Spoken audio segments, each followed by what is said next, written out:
Hey, everybody.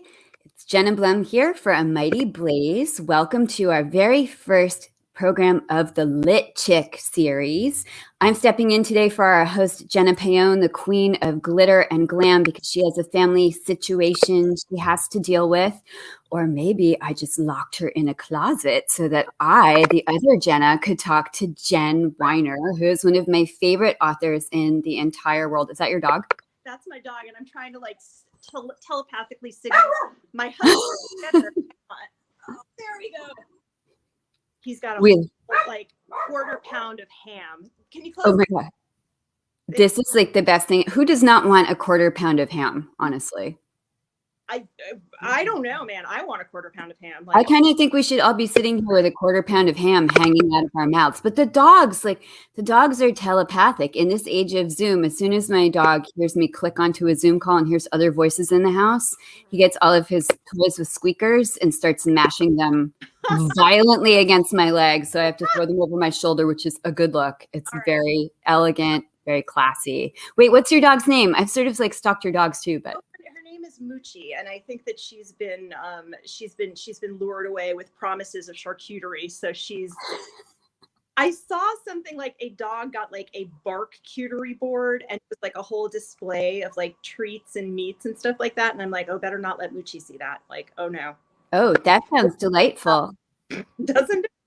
My dog would never get that charcuterie board because I'd be like, dog, sit in the corner with your bone. I'm eating your charcuterie. That sounds delicious. Okay, so let's get us back on track, shall we? So I could talk dogs and meat all day, which we can do, but I first wanted to welcome you officially. I wanted to welcome everybody to the Blaze. If you're just joining us for the first time, welcome.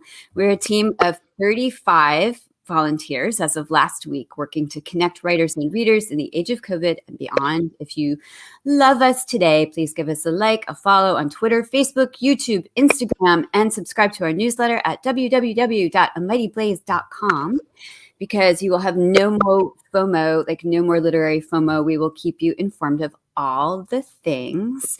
And today, as I said, I've got this most amazing guest ever, Jen Weiner, who's all of the books I have read, all of them, except the new one that is coming out on May 11th, that summer. So we're here to celebrate the paperback release of Jen's book, Big Summer, and talk about that, and maybe get a little sneak peek information about that summer. But first, I want to introduce you by your bio. So you ready for this? You can either buckle up or have a nap or both.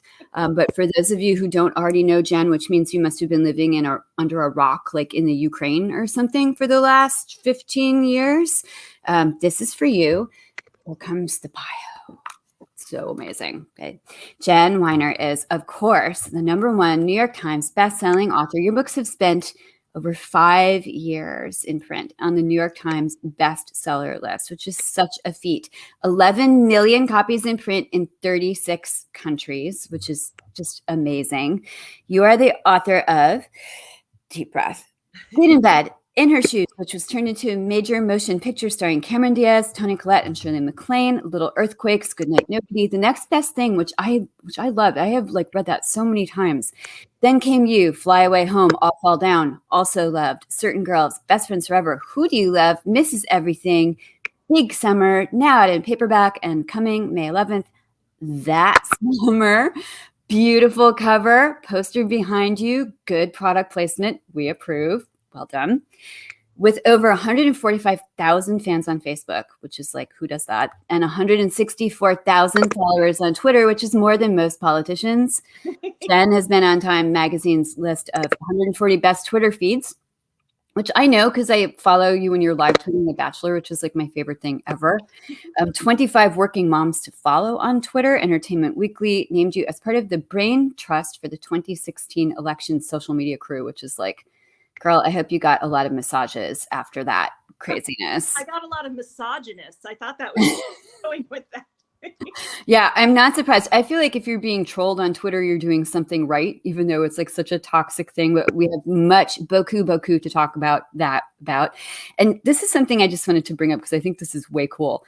A 2014 New Yorker profile called you the feminist enforcer, which I think you should have a cape. And they called you an unlikely feminist enforcer. And I'm like, why is that unlikely? No, New Yorker. No, she is the feminist enforcer. And you have been on many, many national TV programs, including Today's Show, Good Morning America, CBS Sunday Morning, and Rich Kids of Beverly Hills. And this is my fave, as yourself on Younger, which is like, you have arrived.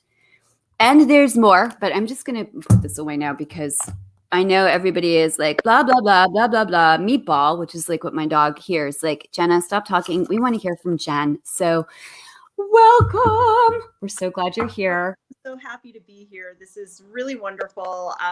Big fan of you guys and everything you've been doing since the whole pandemic. So I'm really, really delighted. Well, we're so happy to have you. Can you tell us a little bit about, we started out talking in the green room about how we have been going on book tours sans pants. Like, nobody needs to wear pants anymore. In our world, we dress from the waist up, which is, kind of liberating. But you're not going on tour. You are going on tour with That Summer. Yeah. This May. It's all going to be virtual again. So it's another book tour of like business up top, party down below kind of thing. By party down below, I mean my dog at my feet. Whoa. And honestly, like, I miss a lot being in a room with people. I miss that like in-person connection and somebody just like looking at you in the eyes and talking about how much your book meant to them. However, I will say that there is something nice about the way that virtual book touring just makes you accessible to everyone, like no matter where they are, no matter what else they might be doing, like they can just kind of like pop in and listen to you like blab about your book for a couple of minutes. So I wonder, I'm already starting to think about what happens next. And book tours as we knew them, where, like there was a tier of authors that got toured, and then there was a tier of authors that sort of couch surfed and DIY'd it. And then there were people that are just like, we're sending you on a blog tour. And I want, right. And I wonder, I mean, not that there's anything wrong with that, but I wonder if now it's just all going to be hybridized. And, if maybe they'll start partnering best-selling authors with debut authors who maybe wouldn't get an audience on their own. Like there's lots of things that they can do. And I'm sure they're going to be thinking creatively about what's next for all of us, readers and writers. That's basically what I spend most of my time 24/7 thinking about right now as an author and as the nominal leader of the Blaze. We think, how are we going to make virtual events interesting for readers and also feel as though they're interactive? Because like you, I love the in-person tour. I am the weirdo who writes books just to go on tour and meet people. And I would basically run over, somebody in the to get to a mic. And at the same time, I have the same feeling that it's really nice to be able to reach readers in rural areas or have so many more people watching interviews, people from Shanghai to Seattle to Sarasota are all tuning in to this to see you. So maybe we can figure out some ways to make it fun. If you think of stuff, let me know. Dogs, charcuterie. Giveaways, contests, but the interactivity I think is essential. I think that people want to feel like they're part of the event and not just like, a disembodied voice typing a question into chat or something like that. But I think the tools are there. We just sort of have to figure, how to pick them up and what to do with them.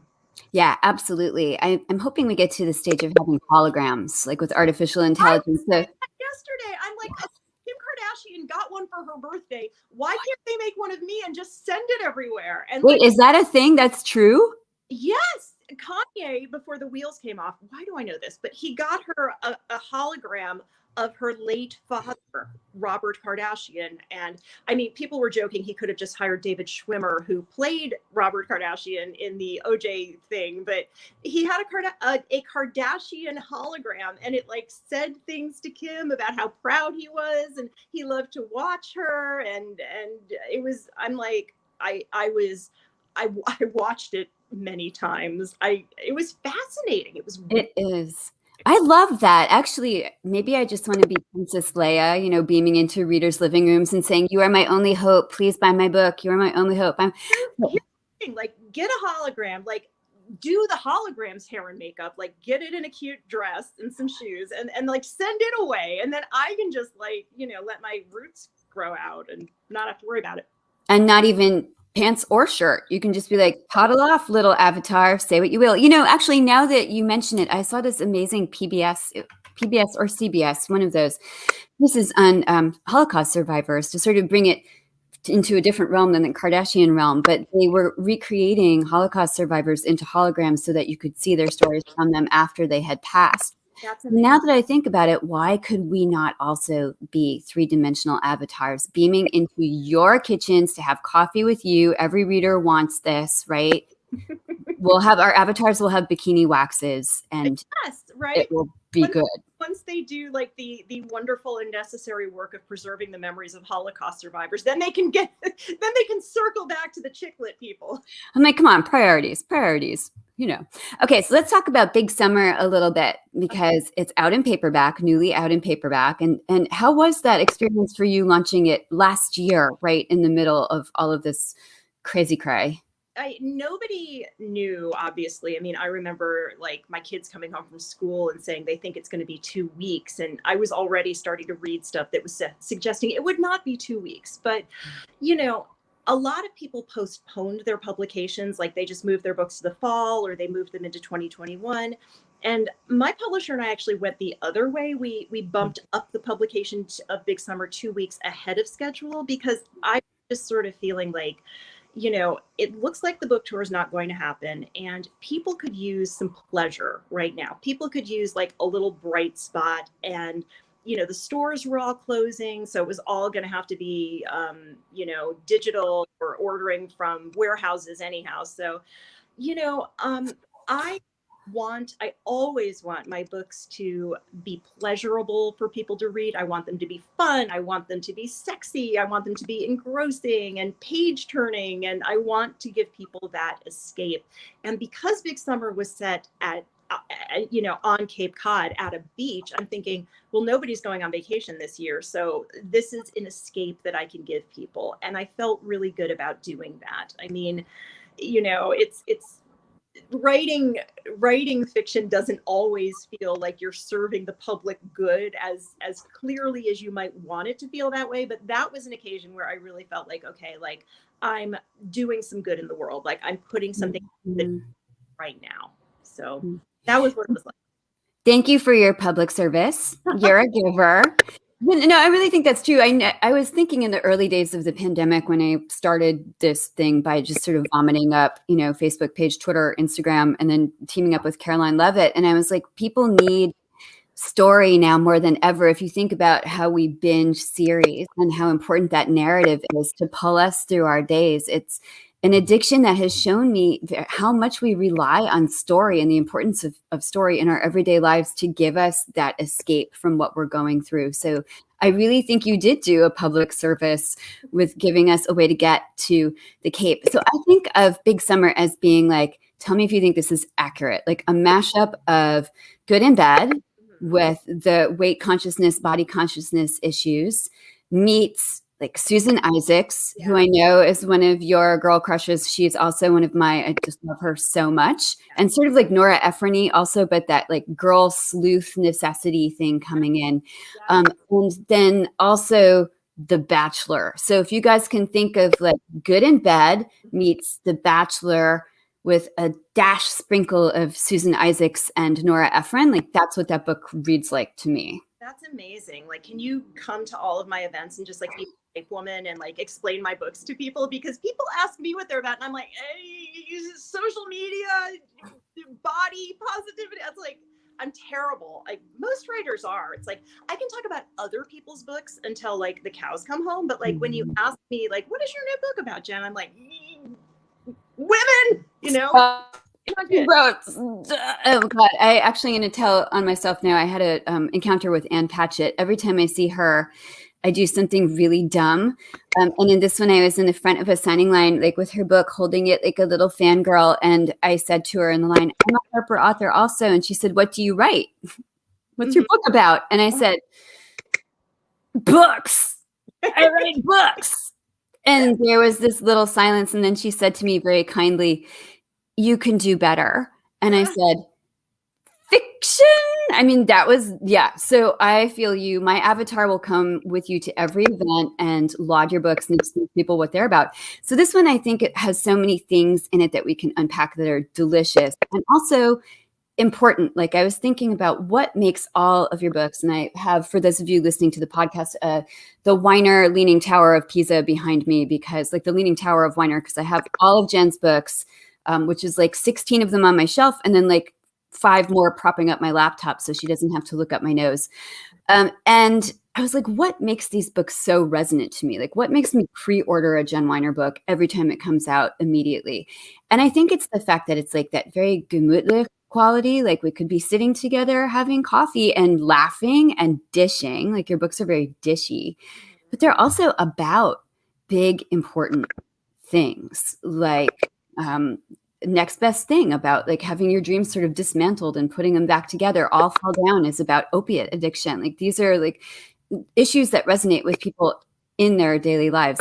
So I feel like Big Summer is about friendship, and then also the pitfalls and benefits of social media. Can we talk about female friendship for a little bit? Like that, the frenemy, friend for a reason, season, or lifetime thing. Like what draws you to write about female friendship? Well, there's so much there. I mean, there's just the way that women come together at different points of their lives. Mm. And I think a lot of people have that version of a friend. So the main character of Big Summer is this woman named Daphne. She's in her late 20s. She's moved back to New York City. She's learning how to embrace her body as it is. Like she's saying no to diet culture, and she's like a baby influencer on Instagram. Like people are just starting to like send her stuff, the Spawn Con.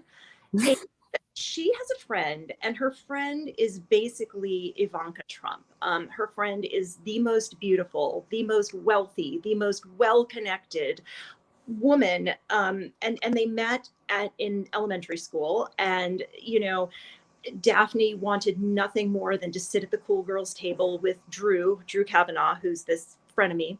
And Drew kind of let her. And, for all of the complicated reasons that a very, very pretty girl might want a not so societally accepted looking girl along for the ride. And it's basically I think in a lot of ways, Big Summer is a story about authenticity. Okay. It's a story about who are you really? Okay. Because all of us, and this was something I thought about a lot because it's the 20th anniversary of Good in Bed, which I can barely even believe. But Good in Bed starts with a woman feeling humiliated because a guy has published a magazine article about her and her body. Okay. And Mm. I'm just thinking, this probably doesn't even make sense to like anybody who's like younger than 35 at this point, because like a magazine article, like, and poor Candy has to like go to a newsstand to buy the magazine to see what the guy has said about her. And I'm like, what would he have done to her now? And obviously it would Mm. be the Instagram post. It would have been the I love my curvy wife guy. And I was thinking a lot about all of the ways that social media has made all of us sort of have to lead these double lives, where there's the you who you are on Instagram, and the you who you are on Facebook, and the you who you are on Twitter. And those yous might be a little bit different, and then there's sort of the authentically like the people who you are at home with your shoes off and your feet up kind of thing. And peeling back those layers, who gets to see how much, all of those questions. And is social media, what is it doing to young women in terms of Mm. their relationships with their own bodies, with their families, with their friends, with the men in their lives? Mm. All of those questions I wanted to unpack in Big Summer. And did such a tremendous job. So it's about the body image, and it's about the muscular power of social to define us, even as we define it. I have so many questions that I wanted to ask you about both of those things.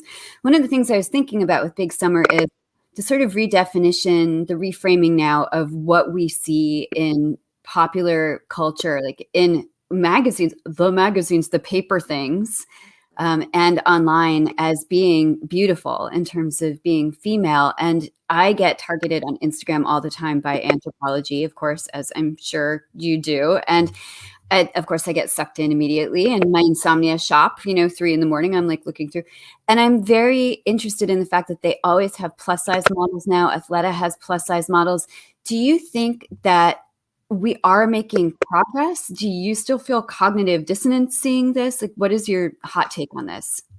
I do think we're making progress. Sometimes it feels like baby steps. Sometimes it feels like, not enough, like it's taking too long. Like my daughters are growing up and why haven't we fixed this all yet? Why isn't it all better? I mean, I love seeing plus size models. I love seeing plus size mannequins, because Mm. okay, it's great that you've made something in my size, but like I have no idea how it's going to look on like a body like mine if all you're showing me is like the 5'10" size 0 traditional model. So, I the representation is there if you look for it, and if you sort of train the algorithm to like, here's what I'm interested in, here's what I want to see more of, here's what I want to see less of. Like I feel really good that my daughters have access to a range of bodies now. Like Mhm.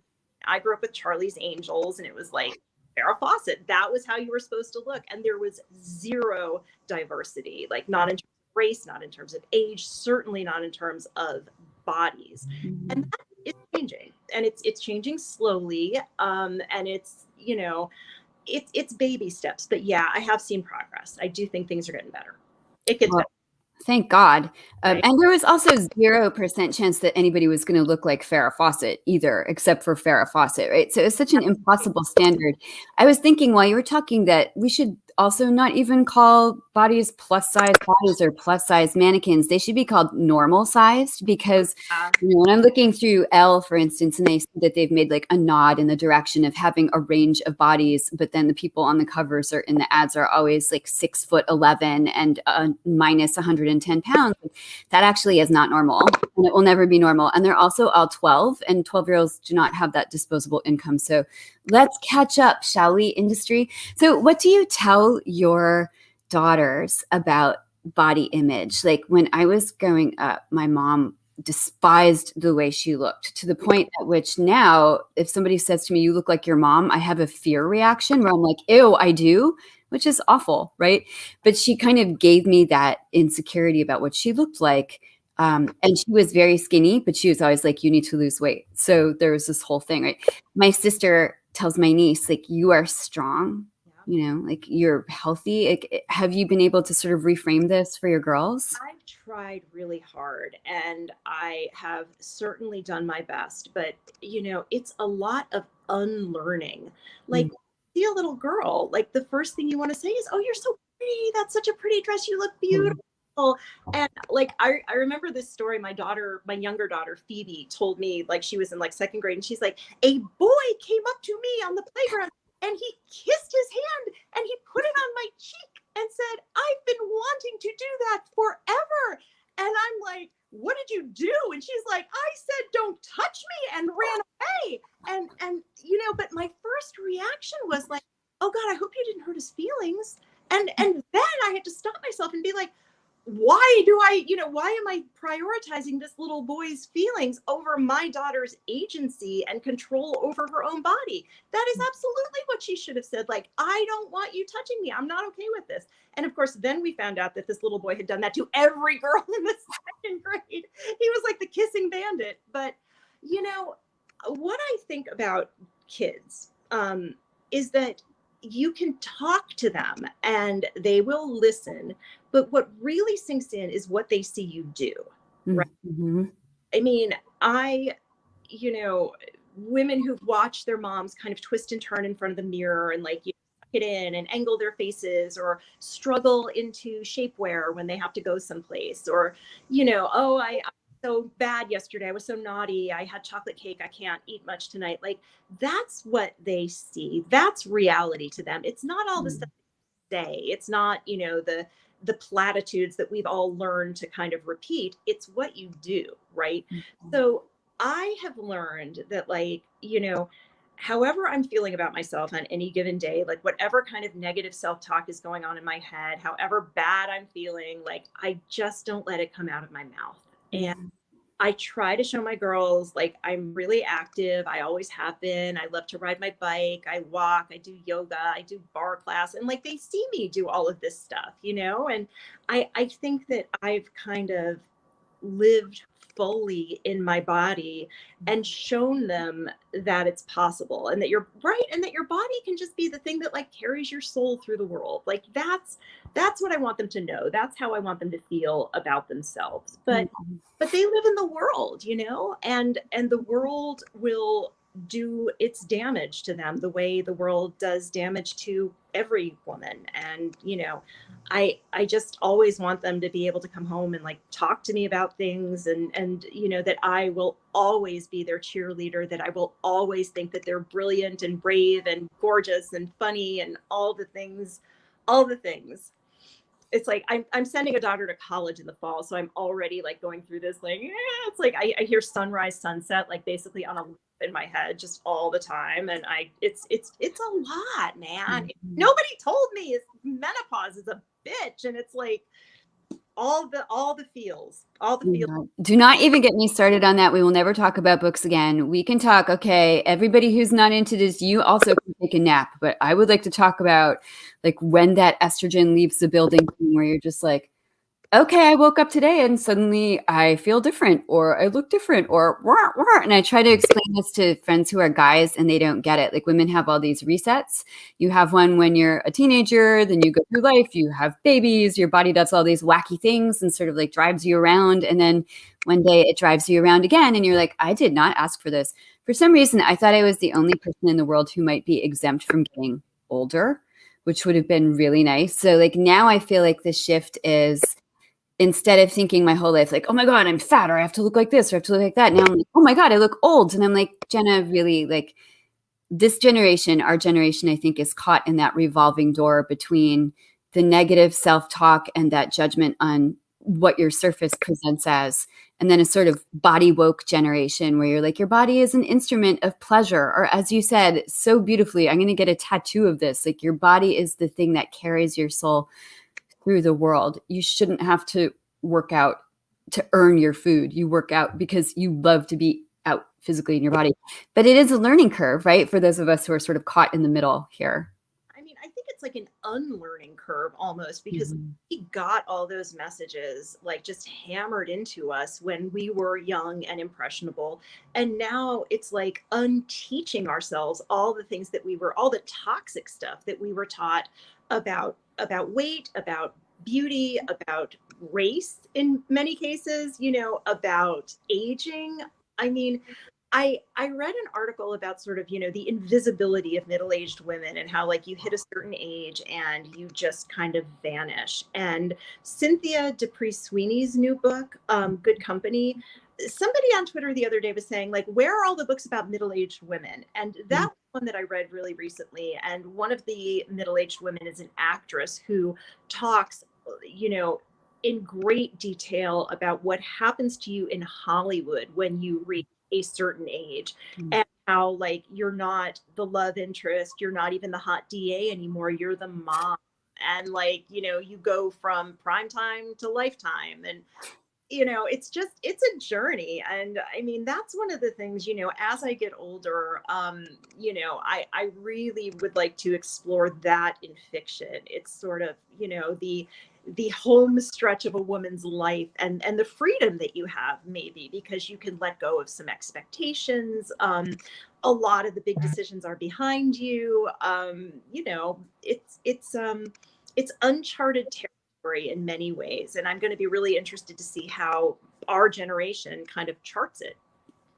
Get it, girl. Get it. Like, go plant a flag in that territory. I will be so there to watch you skewer all the things and explore all the things. I think you've been a standard bearer for so many of us in so many ways through different stages. Like Good in Bed was the first book I had read by a woman who was overweight and miserable, but also trying to own it and just swim her way through the world, wearing her body and dealing with it. And then your comments on social media also on becoming a force and a presence there. One of the first influencers, I would say, like you were one of the first people, the first authors I became aware of who was sculpting conversation online and really punching back, you know, above your weight at people who are saying there shouldn't be enough women reviewed in the Times, or there shouldn't be more women, or know your place. And you were like, no, thank you very much. I'm going to tweet really excoriating things at you, which was great. So the role of social I wanted to ask about this. You mentioned this in terms of your daughters and how they get exposed not only to their peers IRL, but also online. So they have what we did not have growing up, which is that hall of mirrors, reflecting mirrors, and you never get away from it. 3 a.m., it's there. Like 4 a.m., it's there. 6 a.m., it's there. Dinner time, it's there. So how do you react to, this is an inaccurate question, what is the role for you of social in your life? And do you feel burdened by having that double existence? I mean, especially now when we're all on a screen all the time. If something happens in my day, if my dog sniffs a flower, I'm like, oh my God, I have to get that on the gram right away before blah, blah, blah. I move it around in my quilt or something. How do you deal with that duality? Is it heavy? Is it good? It can be a lot because, as I'm sure you know, this is now an expectation of every author that you're going to be on all the platforms all the time, doing all the things. I mean, like, they wanted me on TikTok, and I had to be like, guys, yeah, and I'm there actually, and I actually really like it. TikTok's kind of great, but like, when Snapchat was happening, I was like, no, I don't want to snap. I don't think I'll be snapping. Like, I got the app because my kids like the filters and stuff, and they would like the whole bunny ear thing, but like, it can be a lot. And my advice to authors, especially younger authors that are trying to like navigate the whole thing, is like, do what feels authentic. And that has really been like my lodestar as all of these new platforms have just like, come down the pike. It's like, well, Facebook, like, what do I want to talk about, and who do I want to talk to, and how much of myself do I want to put out there? And I think that can be tricky, because when my daughter was born, I was like mommy blogging. I was like, oh my God, this baby, what the hell am I doing? I'm lost, I'm exhausted, I suck, I'm failing, she won't breastfeed, what's wrong with me, what's wrong with her? And it got to the point, I think she was like a year or two old, when I'm like, she's going to grow up and read all of this someday. And, Mm. maybe it should be her choice of how much of her life she wants to share, how much of herself she wants to put out there. And so, like, her dad and I made the decision, like, we wouldn't show her face on social, like, just not talk about her all that much. I mean, sometimes I would, she'd do something funny or whatever, but just kind of letting her story be her own to tell. But authors are all over the spectrum. I mean, there are authors who like, it's lots about their kids, and then there's authors where there's nothing about their kids, and there's everything in between. And I just think that you've got to find where the line feels right for you and for your family. And for me, like, I've loved Twitter. I've had a really good time with Twitter. I like doing Facebook. Instagram was tough. Like, they had to really push me, because I'm like, well, it's pictures. I don't do pictures. I do work.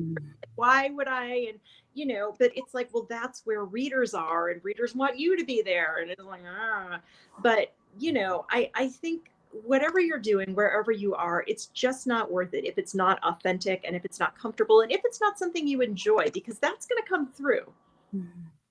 It seems to me that you enjoy it. I wanted to ask that so few authors I meet, including, hello, authors on my staff at Blaze, which is a social media company. Like, some of the hosts, I was like, guys, you got to post your own stuff. Like, it's a lot of work for the social media team. And people are like, no, we don't want to. We don't like it. I'm like, you work for a social media marketing company. It is hard, but finding what you like there are a lot of options, so you can find it. But it seems to me that you're a natural fit for it, because you're very funny, which helps, and you're very warm, but you also call them as you see them, and I think people respond to that authenticity.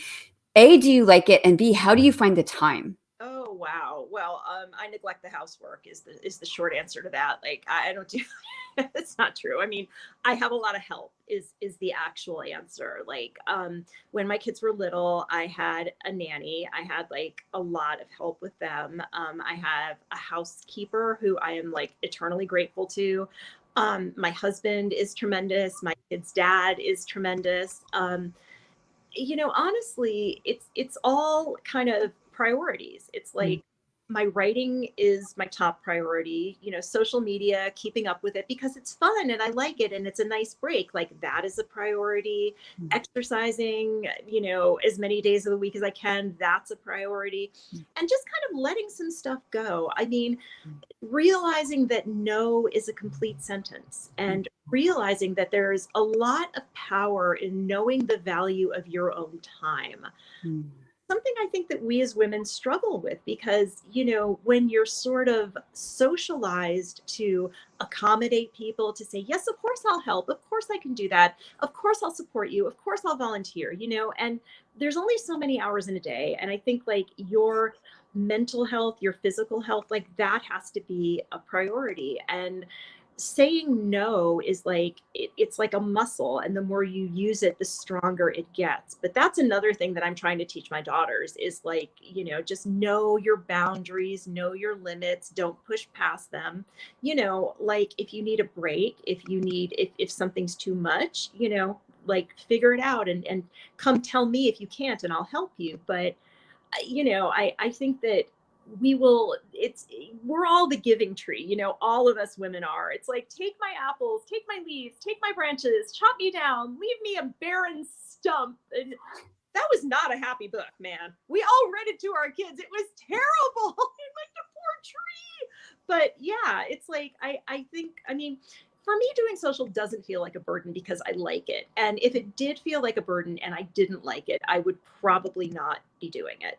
Do you have advice for writers who don't like it as much? This is like writers. Yeah. This is, I think, what Blaze is going to do in the next year is help writers get on social and figure out what it is you do, like, because there are options. But to people who feel scared of it, whether it's writers or readers who just want to connect more with writers, what advice might you have for them about going online happily? That's a great question.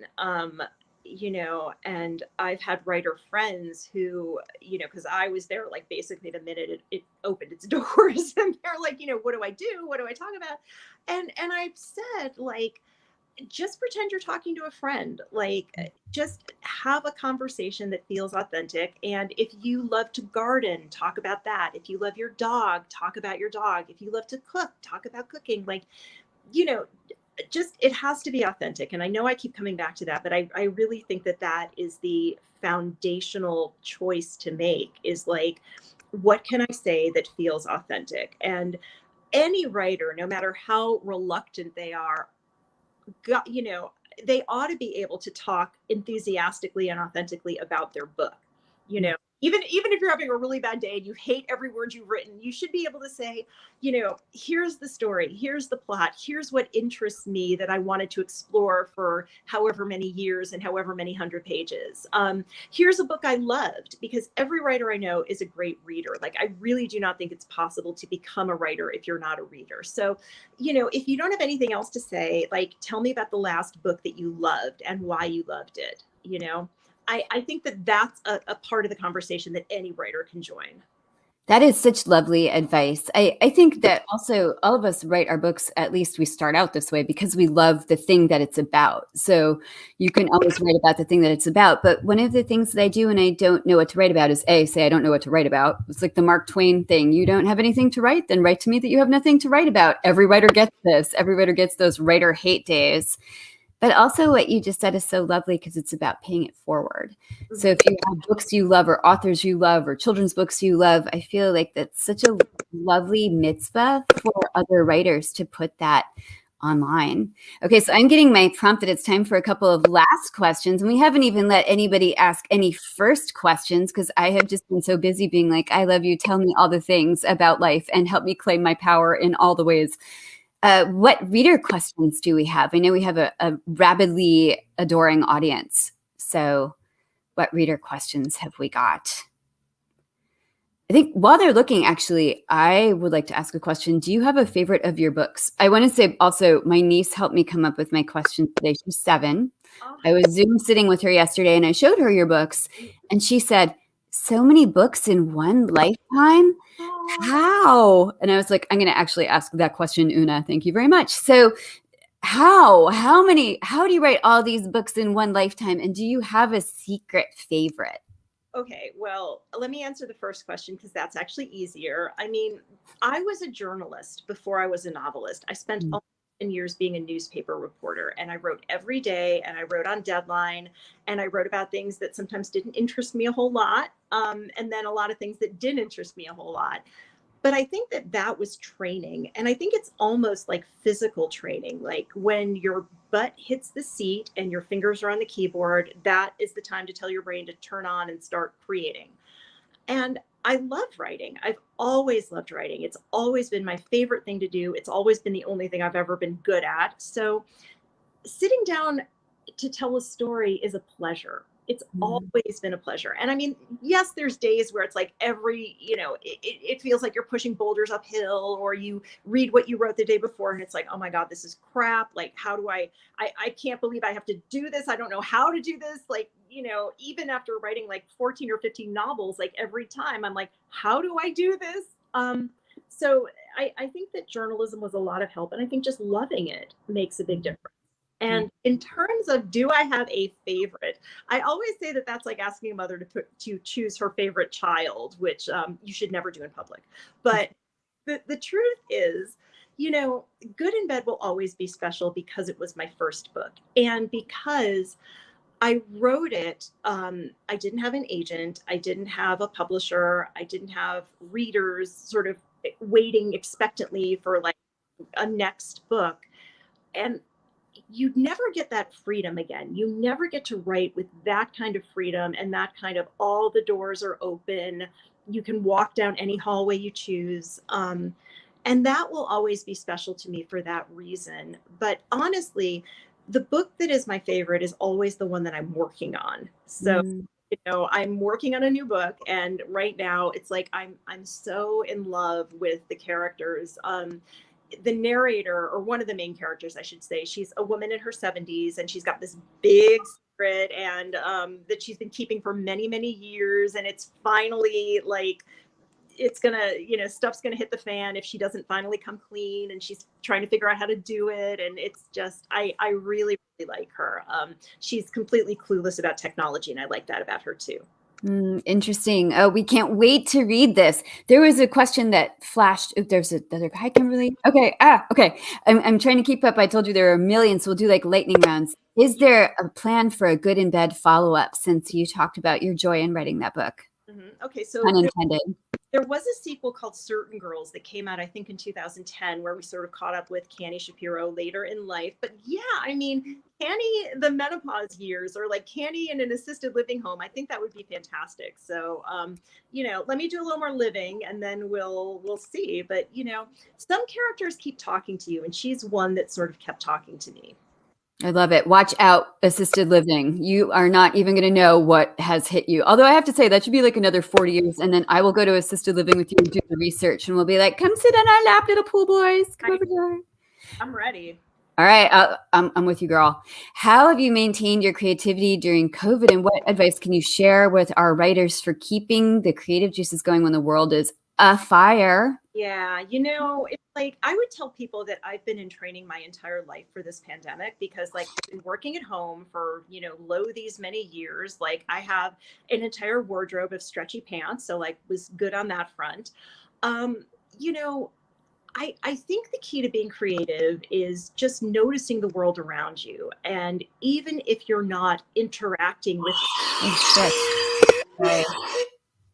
Sorry. Um, oh, no worries. I think it's just a question of like, what are you seeing? What are you hearing? What are you thinking about? And then just keep reading. I mean, I read so much during the pandemic. I know a lot of people struggled and were reading short stories because they felt like they just couldn't make their way through a novel, and I definitely found myself like rereading a lot more. Like I just turning to my books that were comfort food for me and reading them again. And I also read a scary amount of like dystopian fiction. Like it's like the world has been decimated by a plague and there are roving gangs of rapists. I'm like, yes, I will read this, give it to me.